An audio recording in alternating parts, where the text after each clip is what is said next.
ফরিদপুরের নগরকান্দায় কৃষি অফিসের দেয়া প্রণোদনার পেঁয়াজ বীজ বপন করে ক্ষতিগ্রস্ত কৃষকদের ক্ষতিপূরণের দাবিতে বিক্ষোভ মিছিল অনুষ্ঠিত হয়েছে। বিস্তারিত থাকছে শফিকুল ইসলাম মন্টুর প্রতিবেদনে।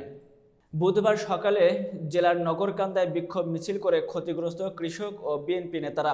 এ সময় তারা ক্ষতিগ্রস্ত কৃষকদের ক্ষতিপূরণ দাবি করেন। উল্লেখ্য, ফরিদপুরের নগরকান্দায় চলতি বছর রবি মৌসুমের আওতায় 1000 জন ক্ষুদ্র ও প্রান্তিক কৃষককে বিভিন্ন জাতের পেঁয়াজ বীজ দেওয়া হয়। প্রণোদনায় আওতাধীন প্রায় সব কৃষকই ক্ষতির মুখে পড়েছেন। কৃষি অফিসার সম্পর্কে যে আপনি এই দেশের কৃষকের প্রতি কোনো অন্যায় করতে পারেন না, সাধারণ কৃষক সেটা মেনে নেবেন না। এই ডিপার্টমেন্ট থাকারও দরকার নাই নগরকান্দা।